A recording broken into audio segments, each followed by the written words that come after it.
I was sitting at the kitchen table, striking the final line off the logistics inventory list for the upcoming drill. 10:47 p.m. The villa in Wichita was submerged in the perfect, tedious silence of a Tuesday night like any other. That peace shattered when my personal cell phone vibrated violently against the cold marble countertop. The screen lit up with a name that made my stomach knot instantly. Sheriff Miller, Hutchinson area code. The world around me seemed to stop spinning. The pen in my hand dropped to the floor, rolling away aimlessly. A cold draft raced down my spine, not from the air conditioning, but from a soldier's valid instinct regarding death. I looked over at Clark, my husband. He was still sleeping soundly on the sofa, completely unaware that my world had just collapsed. I slid my trembling finger to answer, trying to keep my voice steady. "Lieutenant Sophie Lee?" The sheriff's voice was distorted by the static of a rainstorm. "It is about your father, Walter. His pickup truck was crushed on Highway 96. The rescue team is using hydraulic cutters to extract him. You need to get here immediately. I do not think he will make it through the night." I stood up abruptly, staring out into the pitch-black night screaming outside the window. Why was Dad driving out in this terrible storm? And would I make it in time to keep my oath of leave no man behind with my only remaining relative, or was it already too late? I did not allow myself to cry. Tears do not save lives, action does.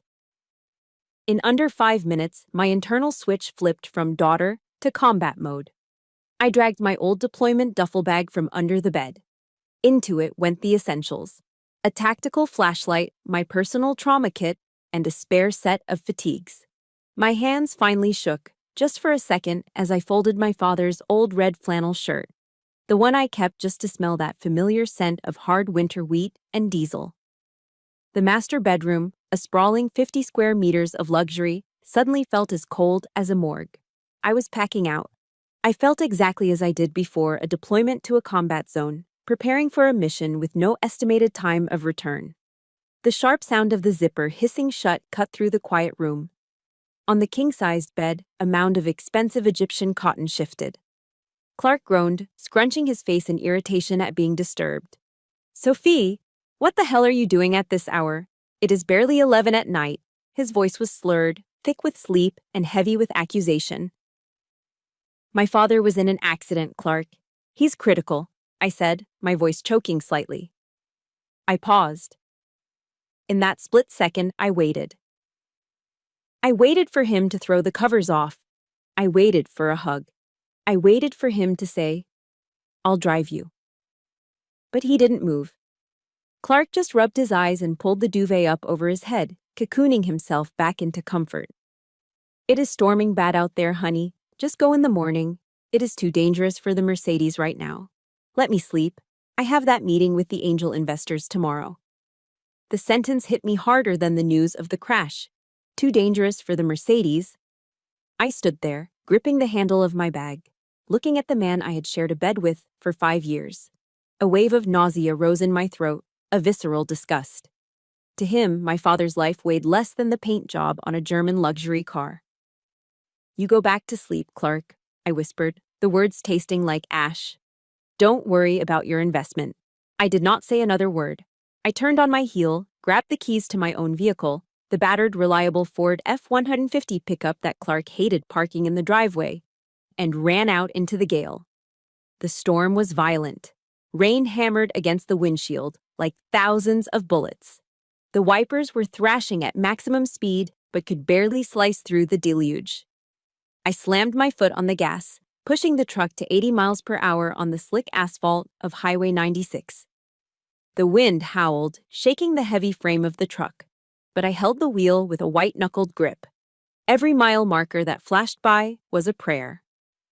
Flashbacks flooded my mind. I remembered being 16, sitting in this very truck's predecessor.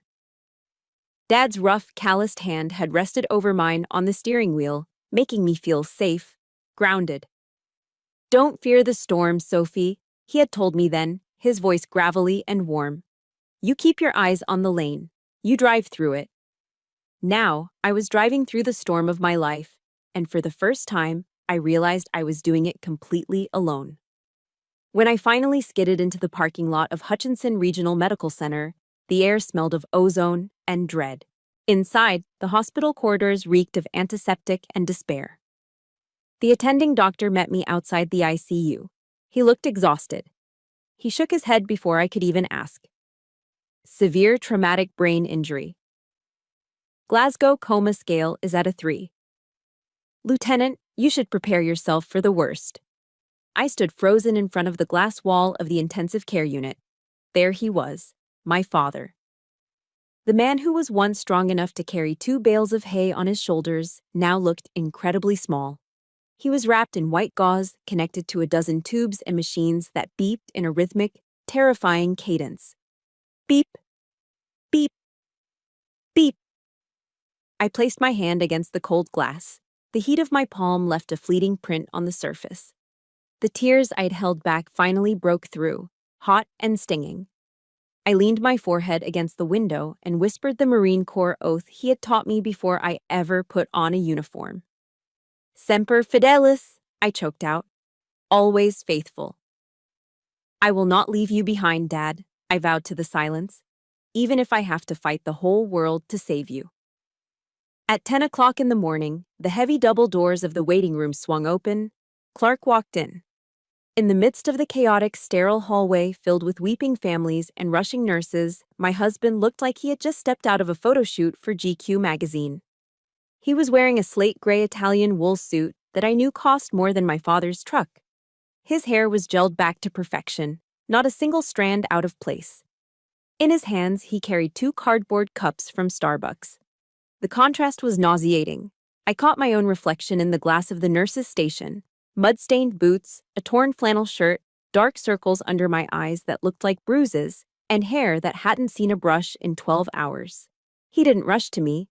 He didn't drop the coffee to pull me into a hug. He didn't ask, "Is he alive?" Instead, he walked over, wrinkled his nose as the smell of bleach and old blood hit him, and extended a cup toward me. "God, Sophie, you look terrible," he said, his voice lowered not out of respect, but embarrassment. "Have you called the office to request time off yet? You know we cannot afford to miss the quarterly report deadline. It sends a bad signal to the board." I took the cup. It was light, lukewarm, just like the heart of the man standing before me. "Dad is still in a coma, Clark," I said, my voice raspy. "He hasn't woken up." Clark sighed, checking his vintage Omega watch. He sat down on the vinyl chair next to me, crossing his legs elegantly. Instead of reaching for my trembling hand, he reached into his leather briefcase and pulled out his iPad Pro. He tapped the screen, his manicured fingernails making a sharp click, click, click sound that echoed in the quiet corner. "I have been running the numbers while I waited for my latte," Clark said, his tone shifting into his professional boardroom voice. "I looked up the rates for this facility. A severe traumatic brain injury requiring this level of care, you are looking at roughly $10,000 a day for the ICU. That is just room and board, Sophie. That does not include the surgery, the anesthesia, or the specialists." He looked up from the glowing screen, staring me dead in the eye. There was zero emotion, just calculation. "Does Walter have Medicare Part A or Part B? Does he have a supplemental plan to cover the 20% gap? What about his retirement fund? Does he have a 401k? I stared at him, blinking slowly. My father was fighting for his life 50 feet away, and Clark was conducting an audit. I don't know the details yet, Clark," I stammered. "But we have savings. We have the joint account." Clark's face hardened. He closed the cover of his iPad with a final, dismissive snap. "Absolutely not," he said, his voice dropping to a harsh whisper. "Sophie, be realistic. Our liquid cash is tied up in that commercial real estate project down south. If we pull out now to pay for this, we lose our leverage. We do not have idle cash to burn on a lost cause." I squeezed the coffee cup so hard the lid popped off. Lukewarm latte spilled over my knuckles, dripping onto the dirty floor.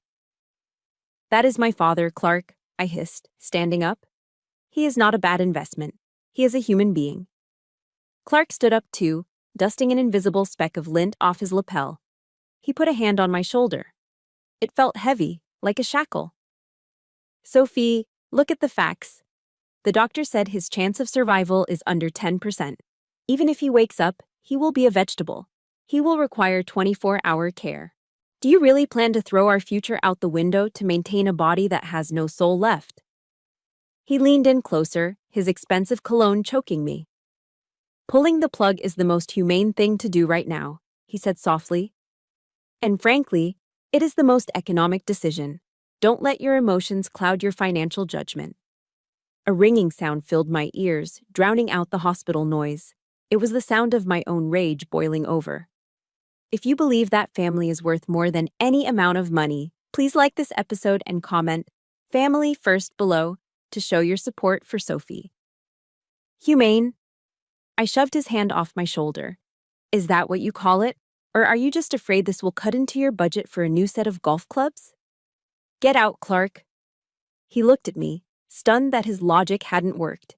His expression shifted from fake concern to cold indifference. He adjusted his silk tie. Fine. Play the role of the grieving, irrational daughter, he sneered. But I am warning you, Sophie. You are not just dealing with me. He took a step back, a cruel smirk playing on his lips. Mom and Dad are on their way. My father is very unhappy that you abandoned your post last night. And Mother. He paused, shaking his head.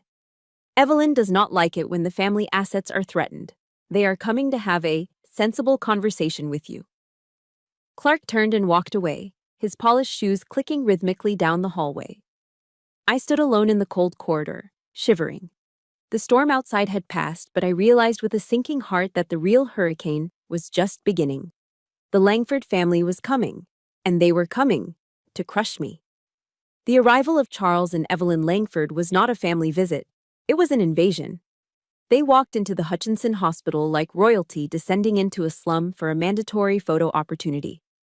Charles was wearing a bespoke navy suit that I knew cost more than my entire annual salary as a logistics officer. Evelyn, his wife, was draped in a cashmere shawl, trailing a cloud of Chanel No. 5 so thick it choked out the smell of antiseptic in the corridor. They did not look toward the ICU where my father lay fighting for his life. They did not even glance at the window. Charles lifted his wrist, checking his gold Rolex. The heavy metal glinted under the fluorescent lights. We have 15 minutes, Sophie, he announced, his voice booming with the authority of a man who owned half the town's manufacturing sector. I have a tea time with the senator at 2 o'clock. Traffic is going to be a nightmare. Evelyn stepped closer to me. She reached out, pinching the hem of my mud-stained flannel shirt with 2 manicured fingers, as if she were handling a biohazard. Good Lord, look at you, she sniffed, her lip curling in distaste. You are embarrassing the Langford name, Sophie. A woman of class never allows herself to look like a homeless person, even when unfortunate things happen. Unfortunate things? I repeated, my voice trembling. My father is dying, Evelyn. Hush now. She waved her hand dismissively. Let us go somewhere private. People are staring. They herded me into the small family waiting room at the end of the hall and closed the door. The air in the small room instantly became suffocating. This was not a consultation. This was a tribunal. Charles didn't sit. He stood in the center of the room, dominating the space. He got straight to the point. Clark tells me you are considering brain surgery for the old man? Charles asked, his tone incredulous. Listen to me, Sophie. You need to stop being sentimental. The genes of the Harris family are, how do I put this politely, peasant stock. They are the genes of failures. Farmers who spend their whole lives scratching at the dirt and never amounting to anything. My breath hitched in my throat. I looked at Clark, sitting in the corner, studying his shoes. Charles reached into his breast pocket and pulled out a checkbook. The sound of him tearing a check was sharp and final, like a judge's gavel. Here is $10,000, Charles said, extending the slip of paper toward me. This is enough for a very dignified funeral service and cremation. Pull the plug, Sophie. It is the most economic solution for all of us. Do not let your womanly emotions drain my son's assets. I stared at the check. $10,000. He was pricing my father's life cheaper than the catering bill for his last Christmas party. He was treating my father like expired inventory that needed to be written off. You are talking about killing him, I whispered. I'm talking about risk management, Charles snapped. I turned to my husband. This was his moment. This was the moment he was supposed to step up, to be the man he promised he was at the altar. Clark? I pleaded, my voice cracking. Say something. That is my dad. That is the man who walked me down the aisle. Clark stood there, leaning his expensive suit against the beige wall. He looked at his mother, then at his father. He swallowed hard, his Adam's apple bobbing nervously. When he finally looked at me, his eyes were empty. Honey, Clark mumbled, his voice small and pathetic. Mom and Dad, they have a point. We need to look at the big picture here. The surgery is a gamble we cannot afford. Please, don't be stubborn. The sound of my heart shattering was louder than the storm outside. It wasn't the poison from Charles or Evelyn that broke me. It was the cowardice of the man I loved. He wasn't my husband. He was just their puppet, and they were pulling his strings right in front of my face. A cold calm washed over me. I stood up straighter, my spine stiffening with the discipline drilled into me by the military and by the very man they were insulting. I remembered the Bible verse Dad used to read at the dinner table. Exodus 20, verse 12. Honor thy father and thy mother, that thy days may be long upon the land which the Lord thy God giveth thee. I reached out and took the check from Charles's hand. He smirked, thinking he had won. Slowly, deliberately, I tore the check in half. Then I tore it again. And again. I threw the confetti of paper at his polished Italian leather shoes. You might be able to buy this hospital, Charles, I said, my voice low but shaking with a dangerous intensity. But you cannot buy me. Charles's face turned a violent shade of purple. Evelyn gasped, clutching her pearls. I will take unpaid leave, I declared, staring them down. I will sell my truck. I will sell the house. I will sell my own blood if I have to. But I am going to save my father. And I forbid any of you from stepping 1 foot near his room. You dare, Charles roared, stepping forward. You ungrateful little redneck. If you walk out of that door, do not expect to come back to Langford Foods. You are suspended, Sophie, effective immediately. Let us see how you pay for surgery without a paycheck. Go ahead, I said. I turned my back on them. I turned my back on the money, the power, and the man I thought was my partner in life. Just do it, I said over my shoulder. I walked out of the room and slammed the door behind me. I had lost my job. I had lost the support of my husband. I was technically bankrupt. But as I walked back toward the ICU, I realized I had kept the only thing that mattered. I had kept my soul. I moved out of the sprawling Langford villa and into a cheap motel on the west side of Hutchinson, a part of town where the streetlights flickered and the police sirens were the nightly lullaby. My new fortress was room 112 at the Starlight Motor Inn. It smelled of stale cigarette smoke that had seeped into the drywall decades ago, mixed with the damp, earthy scent of black mold blooming in the bathroom corners. The carpet was sticky, and the lock on the door looked like it could be kicked in by a stiff breeze. But it was $45 a night, and right now, $45 was a fortune. I sat on the sagging mattress, staring at my phone. I had tried to buy a sandwich and a bottle of water at the gas station earlier. The card reader had beeped a harsh, rejection tone. Declined. A text message from Clark was waiting for me. It was short, cruel, and precise. I froze the joint accounts and canceled your supplementary credit cards. If you want to act like a child and run away, you can learn a lesson about maturity on your own dime. Come home when you are ready to apologize to Mother. I threw the phone onto the bed. Maturity, he called it. I called it financial strangulation. I looked in the cracked mirror above the dresser. The woman staring back was gaunt, with hollow cheeks and dark circles under her eyes, stripping away every ounce of the proud female officer I used to be. But deep in those sunken sockets, a fire was still burning. I reached into my duffel bag and pulled out a small, worn red velvet box. My hands trembled as I opened it. Inside lay 2 items. One was my service watch, a gift from my father when I graduated from officer candidate school. The other was infinitely more precious, my mother's wedding ring. It wasn't like the flashy, diamond-encrusted rock Clark had given me, the one I had left on the nightstand at the villa. Mom's ring was a simple band of 14-karat gold, scratched from years of hard work on the farm, with the names Martha and Walter engraved on the inside in fading script. It was the physical proof of a love that had weathered droughts, tornadoes, and poverty.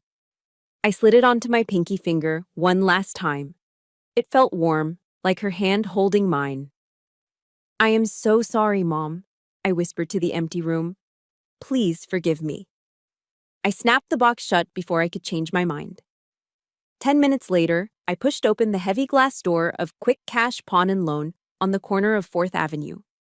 A bell jingled overhead, sounding less like a welcome and more like a death knell for my dignity.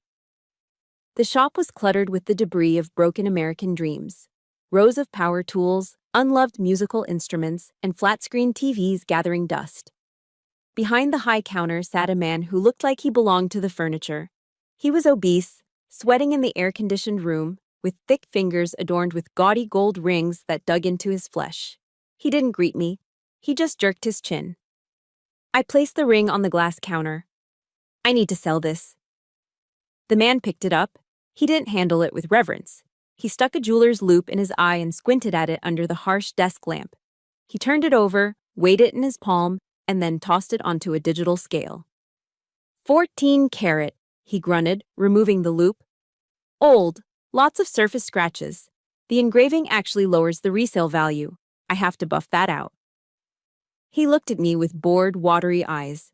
$200. 200, I gasped, my voice rising an octave. "Sir, that is a vintage piece. It is a family heirloom. It is priceless to me." The man shrugged, a ripple of indifference moving through his heavy frame. He picked up the ring and let it drop back onto the glass with a sharp clatter that made me flinch. "Sentiment does not spend, lady. I am buying the gold weight. The spot price of gold is down this week. $200. Take it or leave it." I looked at the ring. Then I thought about the pharmacy bill for my father's antibiotics and the daily fee for the hospital parking. I will take it," I whispered. He opened the register and counted out 10 $20 bills. They were old, soft, and smelled of tobacco. As I watched him sweep my mother's ring into a chaotic drawer filled with other people's lost hopes, I felt like I had just sold a piece of my own soul. $200. It was barely enough to keep us afloat for 48 hours.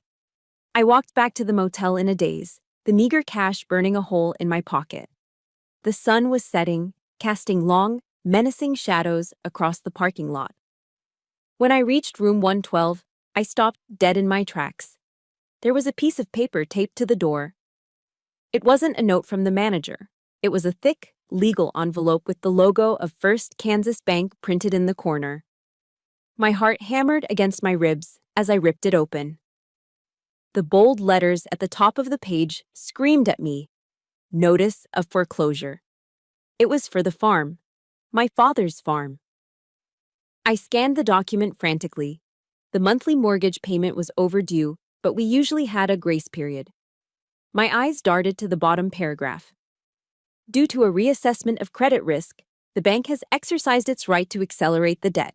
Full payment of the outstanding balance is due within 30 days. 30 days! They had moved the timeline up. This wasn't standard procedure. This was a targeted strike. I looked at the signature at the bottom of the page. Robert J. Vance, Regional Director. I knew that name. I had seen Robert Vance smoking cigars with Charles Langford on the veranda of the country club.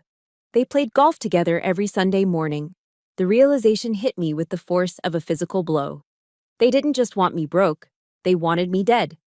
They were tightening the noose around my neck, squeezing the life out of my family's legacy to force me to my knees. I crumpled the letter in my fist, the paper crinkling loudly in the evening silence.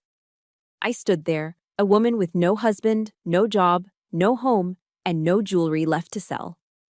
But they had made a critical error. You can corner a frightened animal, and it might surrender. But when you corner a soldier, when you take away their escape route and threaten what they love, they don't surrender. They reload. I had no options left. I swallowed the last jagged shards of my pride, climbed into my rusting Ford pickup, and drove to the one place I swore I would never beg. The Langford estate. The storm had returned with a vengeance. Rain slashed sideways, turning the world into a gray blur. I stood before the gilded iron gates, pressing the buzzer repeatedly, drowning in the downpour. Finally, the heavy gates clicked open, but it wasn't family who greeted me. It was the housekeeper, Mrs. Alvarez. She cracked the front door just an inch, looking at me with eyes full of pity and fear. "Miss Sophie," she whispered, glancing nervously over her shoulder. "The mister said you are not to be admitted." "Move, Mrs. Alvarez," I said, my voice hoarse. "Please." I pushed past her, dripping water onto the pristine marble foyer. The living room was a different world. A roaring fire crackled in the massive stone hearth.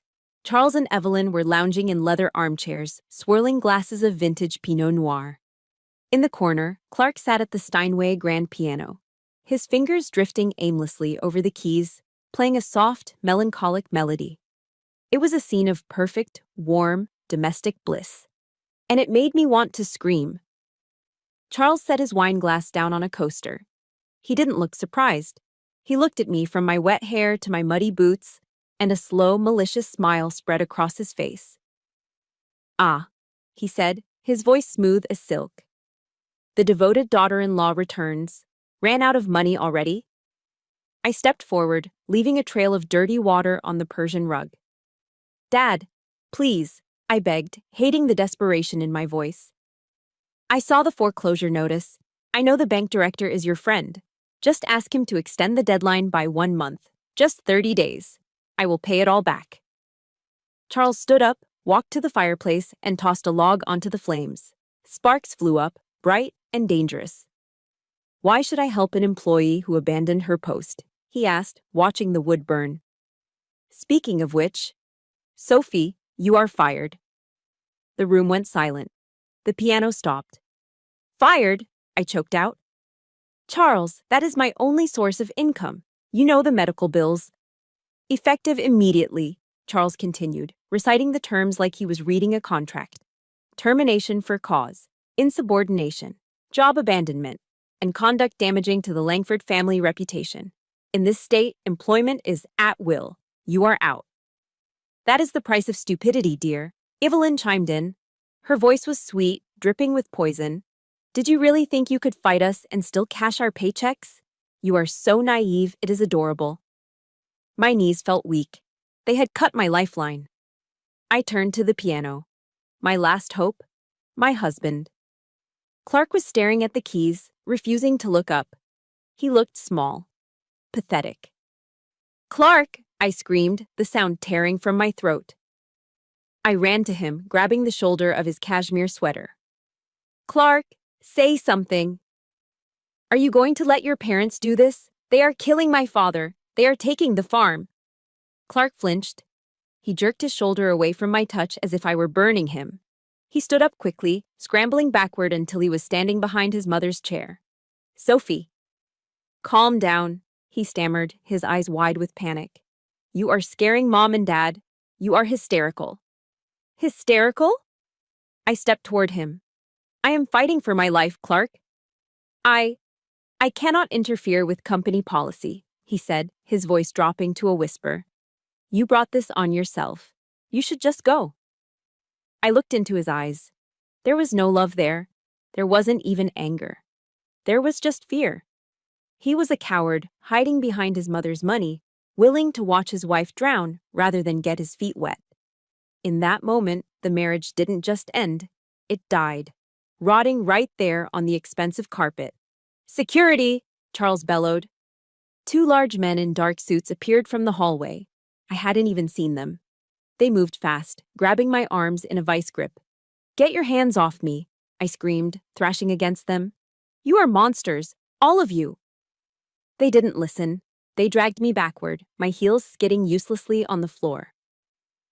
I saw Clark turn away, picking up his wineglass with a trembling hand. They hauled me out the front door, down the stone steps, and threw me. I landed hard, face first. I crashed into the freezing mud just outside the iron gates. The cold ooze filled my mouth, blinded my eyes. I gasped, trying to push myself up, coughing up dirt. Clang. The heavy gate slammed shut in front of me. The lock clicked. I've never felt more alone than I did in that mud. If you believe that justice needs to be served for Sophie, please like this episode and comment "Justice for Sophie" below. Let me know you are with me. I lay there in the rain, shaking uncontrollably. The mud covered my face, matting my hair. I had lost the house. I had lost the money. I had lost my job. I had lost my husband. And worst of all, they had stripped away my dignity. I curled into a ball in the dirt and let out a scream. It wasn't a human sound. It was the howl of a wounded animal, cornered and bleeding in the dark, with nothing left to lose. I dragged my body back to Hutchinson Regional Medical Center like a soldier retreating from a lost battle. I could not go back to the motel. The thought of seeing that foreclosure notice again made my chest tight. The hospital was the only neutral ground I had left. I slipped into the public restroom on the first floor, locking the stall door behind me. I stripped off my ruined jacket and began to scrub the mud from my face and arms using coarse paper towels and freezing cold tap water. The woman staring back at me in the mirror was a stranger. Her eyes were red-rimmed, her skin was pale, and her hair was matted with dirt. "Is this it?" I asked my reflection. "Is this how Sophie Lee breaks?" I walked out and slumped onto the floor in the empty hallway outside the ICU. I pulled my knees to my chest, burying my face in my arms. I was exhausted. A bone-deep weariness settled over me. I just wanted to close my eyes and never wake up to this reality again. Sophie Lee, is that you?" A voice, hesitant but familiar, pierced through my fog. I looked up slowly. Standing there, holding a reporter's notepad and looking utterly shocked, was Emily Carter.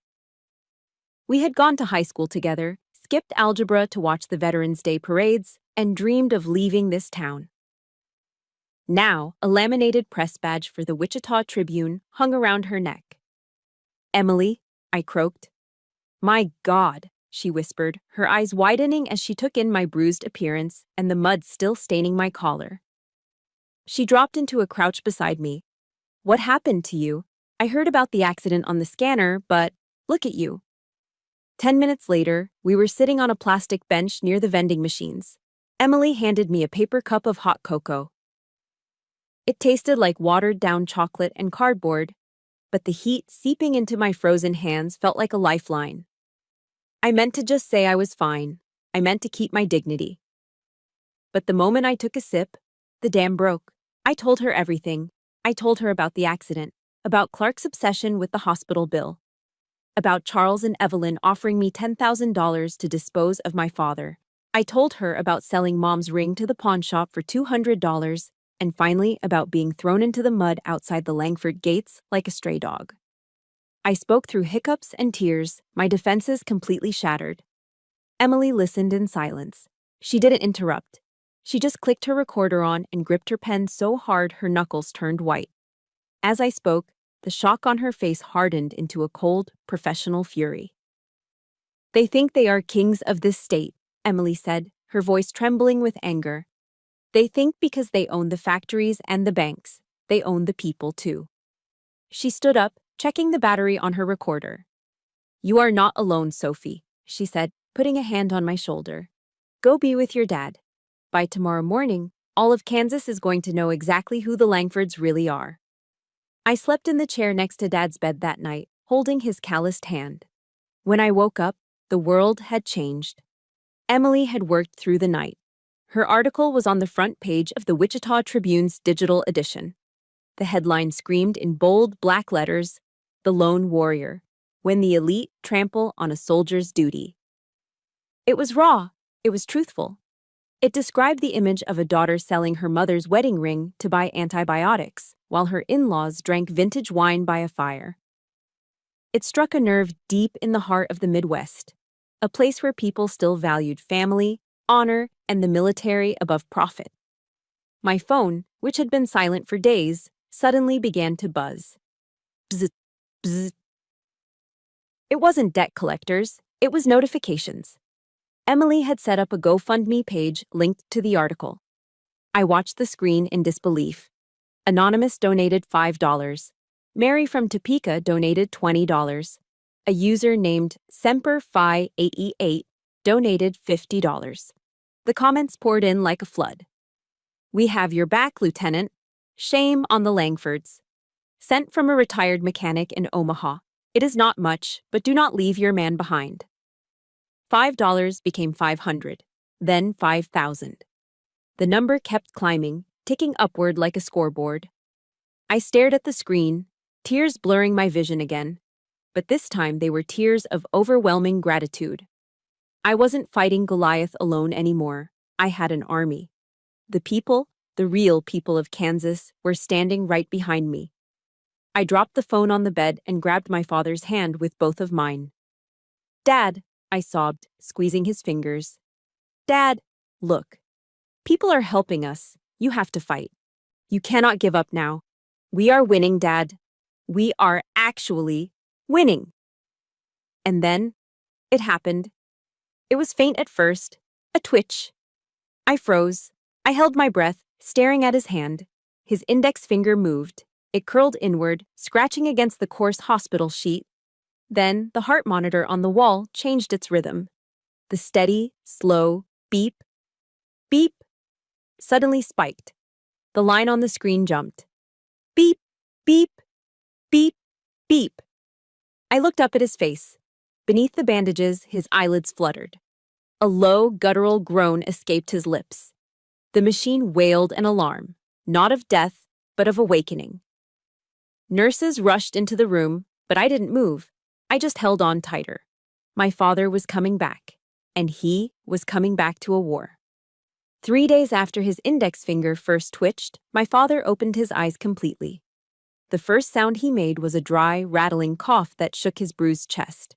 His voice, when it finally came, sounded like gravel grinding against concrete, but his blue eyes were clear. They were sharp. They were the eyes of the man who had raised me.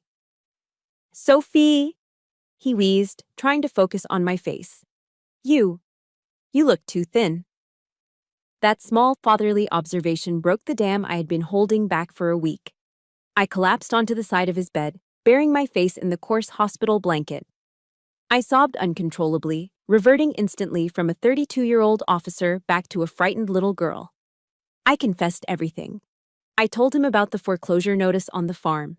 I told him about selling Mom's wedding ring to a pawn shop for cash. I told him about Charles firing me, about Clark abandoning me, and about the humiliation of being thrown into the mud outside the Langford gates. "I failed you, Dad," I choked out, unable to look him in the eye. "I lost the house. I lost the land. I let them win." I waited for the disappointment. I waited for him to tell me I should have fought harder. But he didn't scold me. His heavy, calloused hand lifted slowly and rested on my head, stroking my hair just like he did when I scraped my knees as a child. But when I looked up, the warmth in his eyes had vanished. It was replaced by a cold, terrifying fury. "Those bastards," he whispered. The air in the room seemed to drop 10 degrees. They dared to treat Walter Harris's daughter like a beggar. He took a ragged breath, fighting the pain in his ribs, and pushed himself up against the pillows. "Sophie, listen to me closely," he said, his voice gaining strength. "Do you really think I am just a wheat farmer?" I blinked, wiping my tears. "What?" "In 1985, Charles Langford was on the verge of bankruptcy," Dad said, the words coming out with military precision. His canning factory was failing. No bank in Wichita would touch him. He came to me, begging. I stared at him, confused. "To you? Why?" "Because I had the cash from selling the mineral rights on the North acreage," Dad explained. I bailed him out. I pumped capital into his company when it was worth nothing. But I made a deal.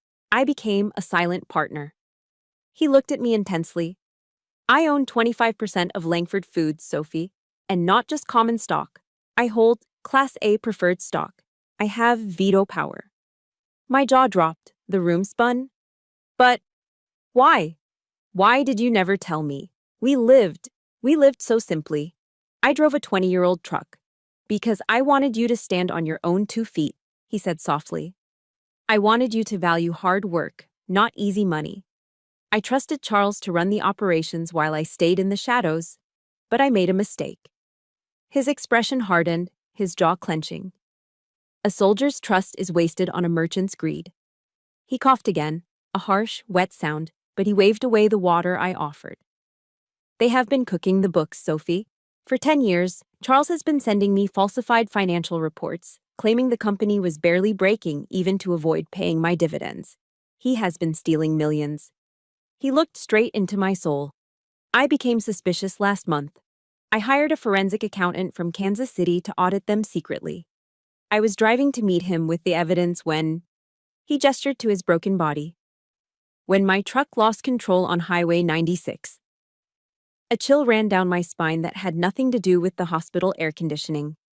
"Dad," I whispered, "are you saying—" "The roads were slick, yes," he said, his eyes narrowing into slits. "But I know my truck. The brakes didn't just fail, Sophie. The pedal went straight to the floor. That was not an accident." The realization hit me like a physical blow. They weren't just greedy, they were monsters. They tried to kill him to erase the debt, to hide the fraud. And when I tried to save him, they tried to crush me to keep the secret buried. They think I am just an old sheep waiting to die. Dad smiled. It wasn't a nice smile. It was the smile of a wolf who had just woken up. They forgot that before I was a farmer, I was a recon Marine. He grabbed my hand, his grip surprisingly strong. "We are going to counterattack. Now." "What do I do?" I asked, feeling the soldier in me rising to meet his command. "Go back to the farm," he ordered. "Break the seal on the door if you have to. Go to the master bedroom. Pull up the rug in the closet. There is a floor safe." He leaned in closer. "The combination is your birthday. 12-05-92. I nodded, memorizing it. Inside there is a green dossier. It contains the original shareholder agreement from 1985, wet-signed by Charles Langford. It also has the preliminary report from the forensic auditor proving the fraud. "I will get it," I said. "Tomorrow is the annual shareholder meeting at Langford headquarters, isn't it?" Dad asked. "Yes," I replied, "at 900 hours. "Good," Dad said, leaning back against the pillows, exhausted but triumphant. "Prepare your uniform, Lieutenant. We are not going there to beg for an extension on a loan. We are going to collect a debt." He looked at the ceiling, his eyes reflecting a lifetime of honor that had been trampled on for too long. "We are going to collect a debt of blood and honor." I drove the Ford pickup like a getaway vehicle, tearing down the dirt roads toward the farm, leaving a trail of dust billowing behind me that obscured the setting sun. When I finally reached the homestead, the sight made my blood boil. A yellow padlock with the bank's seal hung on the front door, marking it as seized property. I didn't bother looking for a key. I went straight to the tool shed, grabbed a rusted crowbar, and marched back to the door. With one violent heave, wood splintered, and the lock popped off. I wasn't breaking in, I was coming home. The house smelled of stale air and abandonment, a ghost of the life we used to have. I ran to the master bedroom, shoving the heavy oak bed frame aside with a strength I didn't know I possessed, and dropped to my knees to pry up the loose floorboards in the corner of the closet. There it was, the floor safe. It was covered in gray dust, but it looked solid, unbreakable. I spun the dial, my fingers moving from memory. 12-05-1992. My birthday. With a heavy click, the door swung open. Inside lay a single, thick file folder. It was moss green, the edges worn white with age. I opened it with trembling fingers, and there, bold and arrogant on the yellowed paper, was the signature. Charles Langford. Beneath the agreement was a black leather ledger, filled with my father's handwriting, detailing every penny of dividends stolen, every falsified expense report, every lie. This wasn't just evidence. This was a death sentence for the Langford empire. I pulled out my phone and dialed Linda Thompson, the attorney Emily had connected me with. My voice was steady for the first time in weeks as I told her, "Linda, we have the ammunition." That dossier sat on the nightstand of my cheap motel room all night like a loaded weapon, waiting for dawn. When the sun finally rose, the air in the room felt charged with static electricity. I did not put on a business skirt. I did not put on the civilian clothes of a grieving daughter. Instead, I unzipped the garment bag I'd carried with me since the night of the accident. Inside hung my Army service uniform. The midnight blue fabric seemed to absorb the morning light. This was a ritual, a holy ceremony before battle. I set up the ironing board, and the iron hissed as it hit the damp cloth, pressing the trousers until the crease was sharp enough to cut skin. I pressed the shirt until it was stiff with starch. Then came the ribbons. I slid the rack onto the chest. National Defense Service Medal, Army Achievement Medal, Global War on Terrorism Service Medal, checking their alignment in the mirror. 1/8 of an inch above the pocket. Precision. Perfection. Each ribbon was a story of sweat, mud, and survival. Each one was proof that I had faced enemies far more dangerous than a greedy businessman in a tailored suit. I laced up my low-quarter shoes, polishing them until they shone like black glass, and checked my gig line, the alignment of my shirt placket, belt buckle, and trouser fly. Straight as a laser. I pulled my hair back into a tight regulation bun and placed the beret on my head, adjusting the flash over my left eye. I looked in the cracked motel mirror, and the tired, broken woman who had wept in the mud was gone. Staring back at me was First Lieutenant Sophie Lee. Her eyes were dry, her jaw was set, she was ready for war. Fully armored in my dress blues, I drove straight to the hospital entrance at 8 o'clock sharp. Dad was waiting in his wheelchair by the sliding doors. He had shaved, and he was wearing his old Sunday suit. It was threadbare at the elbows and hung loosely on his frame, but on the lapel, shining brightly, was his Vietnam veteran pin. He looked at me, taking in the uniform, and nodded slowly. A soldier acknowledging a soldier. I knelt beside his chair, taking his hand amidst the morning rush of the hospital driveway. "Ready, Dad?" "Not yet," he said, bowing his head. "Sophie, pray with me." We bowed our heads together. "The Lord is my shepherd, I shall not want." Dad's voice was raspy but firm. "Yea, though I walk through the valley of the shadow of death, I will fear no evil, for thou art with me. Thy rod and thy staff, they comfort me. Thou preparest a table before me in the presence of mine enemies," I whispered the next verse, tightening my grip on his hand. "Amen," Dad said, looking up with eyes clear and fierce. "Let's go, Lieutenant. It is time to collect." 20 minutes later, the Langford headquarters rose from the center of Wichita like a fortress of glass and steel, a monument to Charles's ego. I parked the truck right in front of the main entrance, ignoring the no parking zone, helped Dad into the wheelchair, and placed the green dossier on his lap. We approached the revolving doors, and 2 security guards stepped forward to intercept us. One of them reached out a hand, starting to say, "Ma'am, you cannot bring that." But he stopped mid-sentence. He saw the uniform. He saw the medals on my chest. Then he looked down and saw the veteran pin on the old man's lapel and the cold, hard look in my father's eyes. The guard swallowed hard, stepped back, and held the door open. "Go ahead, ma'am," he mumbled. I didn't thank him. I pushed the wheelchair onto the polished marble floor of the lobby. My military heels echoed through the cavernous space like gunshots. Click-clack, click-clack. The receptionist stopped typing. Junior executives in expensive suits turned to stare.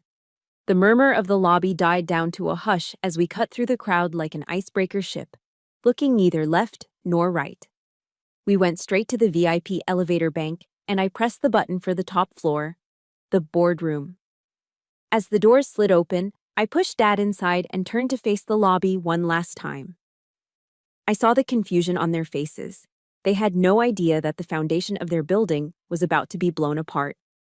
The metal doors shut with a heavy thud, sealing us in the steel box, and we began to rise, upward, toward the sky, toward the truth.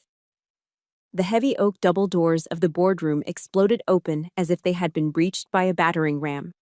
Inside, the atmosphere of self-congratulation shattered instantly. Charles Langford was standing at the mahogany podium, his arms raised in triumph as he finished a speech about record quarterly profits. Evelyn sat in the front row, clapping delicately with her diamond-adorned hands. Clark sat next to her, slouched in his chair, looking bored and eager for the lunch buffet. When the doors swung wide to reveal me in my full dress blues and my father in his wheelchair, the room went dead silent.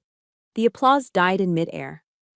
Charles froze. His face went from a flush of victory to the color of old ash. He gripped the sides of the podium until his knuckles turned white. "Security!" Charles screamed, his voice cracking with genuine panic. "Where the hell is security? Get these beggars out of here. They are trespassing."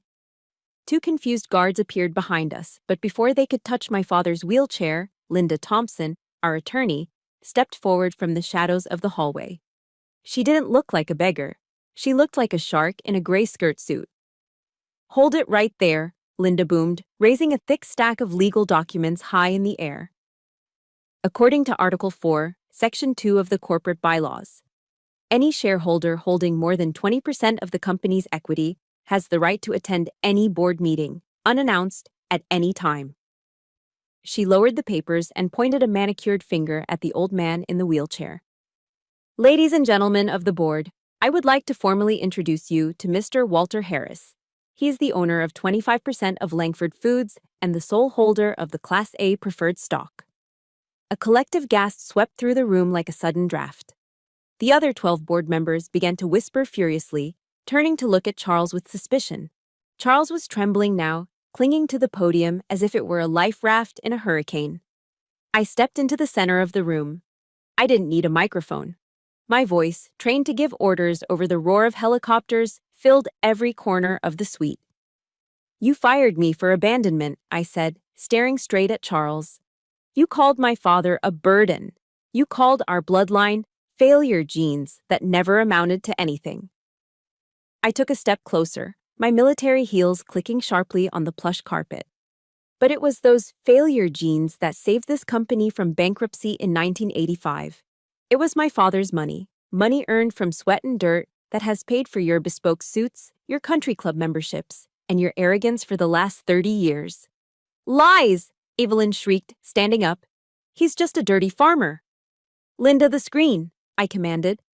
Linda plugged a flash drive into the main console. The massive projection screen behind Charles flickered to life. It didn't show the fake profit charts Charles had been presenting. It showed the green dossier. Spreadsheets appeared, bleeding with red ink. Bank transfer records showing millions of dollars siphoned from the dividend pool into offshore accounts under Charles's name. The forensic audit report was undeniable. "This is embezzlement," a board member whispered loud enough for everyone to hear. Evelyn's face went pale. Her mouth opened and closed like a fish. Her expensive alligator skin clutch slipped from her fingers and hit the floor with a heavy thud. I looked at them. The three people who had made my life a living hell. "You have money, and you have titles," I said, my voice dripping with cold contempt. "But you are hollow. You trampled on loyalty. You spat on family." I turned my gaze to Charles. "Charles Langford, you are accused of grand larceny, fraud, and breach of fiduciary duty." I looked at Evelyn. "Evelyn, you are an accomplice to the theft of millions." Finally, I looked at Clark. He was shrinking into his chair, trying to make himself invisible. "And you, Clark," I said softly. "You are the biggest coward I have ever known." I turned to the stunned board members. "As the legal proxy for Walter Harris, the majority shareholder, I hereby move to immediately remove Charles Langford as CEO and chairman of the board, and to remove Evelyn Langford from her seat as director." The room hung in suspense for a heartbeat. "I second the motion." A silver-haired man at the end of the table stood up. He was the representative for the Teachers' Pension Fund, the second largest investor. "All in favor?" he asked. Every single hand in the room went up. "Motion passed," I declared. The empire of lies didn't crumble slowly. It collapsed in seconds. The side doors opened, and 4 agents from the FBI's white-collar crime division walked in. Linda had sent the dossier to them 3 hours ago. "Charles Langford," the lead agent said, pulling a pair of steel handcuffs from his belt. "You are under arrest." "No! You cannot do this! Do you know who I am?" Charles screamed, struggling as they spun him around and slammed his face against the polished table. Evelyn was sobbing hysterically, chasing after them as they dragged her husband out. Suddenly, the room was quiet. The board members were packing up, eager to distance themselves from the scandal. I stood alone in the center of the room with Dad. And Clark. Clark stood up slowly. He looked at the empty doorway where his parents had just been taken away, then he looked at me. He looked at my uniform. He looked at the power I now held. A desperate, pathetic smile formed on his face. He took a step toward me, opening his arms. "Sophie," he breathed, his voice trembling with false relief. "Oh my God, baby, I didn't know. I swear I didn't know what Dad was doing. I'm a victim too." He licked his lips, his eyes darting around the luxurious room. "We can fix this, right? I mean, look at us. We own 25%. We are rich, Sophie. We can finally buy that vacation home in Aspen. We can start over." I looked at him, and for the first time in years, I saw him clearly. He wasn't just weak, he was a parasite. He didn't care that his father was going to prison. He only cared that the money tap was still flowing. I felt a wave of nausea, followed by a profound sense of pity. "Do not come near me," I said. "But we are married," he pleaded, reaching for my hand. I stepped back, gripping the handles of my father's wheelchair. "It is too late, Clark," I said, my voice as cold as the grave. "You picked a side when you let them throw me in the mud. And you picked wrong." I turned the wheelchair around and pushed my father toward the exit, leaving my husband standing alone in the silent, empty boardroom with nothing but his greed to keep him company. 1 week after the board meeting, Clark found me in the garden of the rehabilitation center where my father was beginning his physical therapy. He didn't come empty-handed. He carried a bouquet of 24 long-stemmed red roses and a small velvet box that looked suspiciously like it contained a rock twice the size of my original engagement ring. He was wearing his best apology suit, looking humble and desperate. He found me sitting on a bench, reading a book while Dad worked with the therapists inside. Clark walked over and dropped to his knees right there on the grass, heedless of the stains on his trousers. "Sophie," he began, his voice thick with rehearsed emotion. "Baby, please, I have been calling you nonstop. I brought you something. It is a flawless 3-carat diamond. It represents a new beginning for us." He opened the box. The diamond sparked in the sunlight, cold and hard. "We are partners, Sophie," he continued, his eyes pleading. "With your shares and my experience, we can run the corporation together. We can be the power couple of Wichita. Just come home." I looked at the ring. 6 months ago, that stone would have dazzled me. Now, it just looked like compressed carbon bought with stolen money. I reached into my bag and pulled out a manila envelope. I placed it gently over the velvet box, covering the diamond. "I don't want a partnership, Clark," I said, my voice calm and steady. "And I certainly don't want a new beginning with you." "What is this?" he asked, his hands trembling as he touched the envelope. "Divorce papers," I replied. "I signed them this morning. Irreconcilable differences. I'm not asking for alimony. I'm not asking for a settlement. I just want my name back." "But the company," he stammered. "I've already transferred Dad's voting rights to a blind trust," I said, standing up. "I don't need your corporation, Clark. I've taken back what belongs to my father to do some good in this world. As for you, keep your money. Keep the house. Keep the empty life you fought so hard to protect." I turned and walked away toward the glass doors of the rehab center. Behind me, I heard him call my name one last time, but I didn't look back. A weight I hadn't realized I was carrying lifted off my shoulders. The final chain was cut. I was free. 6 months later. The roar of a diesel engine was the only sound for miles. It was harvest season in Kansas. The endless ocean of green wheat had turned into a sea of deep, rich gold, waving gently under the vast blue sky. I sat in the air-conditioned cab of a brand-new combine harvester. It wasn't a luxury car. It was a beast of a machine, bought with the settlement money from the lawsuit against Charles. The header blade spun rhythmically, cutting through the stalks with satisfying precision, filling the hopper behind me with grain. I parked the machine near the farmhouse, which now had a new roof and a fresh coat of white paint, and climbed down the ladder. My boots crunched on the dry earth. Dad was standing on the wraparound porch. He was leaning on a cane, his recovery slow but steady. He took a deep breath, inhaling the dusty, sweet scent of the harvest. "Smells good, doesn't it, Sophie?" he called out, his voice strong again. "Smells like honest work." I walked up the steps and stood beside him. I wasn't wearing a dress uniform or a business suit. I was wearing my old flannel shirt, jeans, and a pair of work gloves. In my hand, I held 2 sweating glasses of sweet iced tea. "Yes, Dad," I said, handing him a glass. "Nothing compares to it." We stood there for a moment, watching the sun begin its descent, painting the clouds in streaks of violet and fire. We hadn't kept the millions for ourselves. Dad and I had agreed on day one.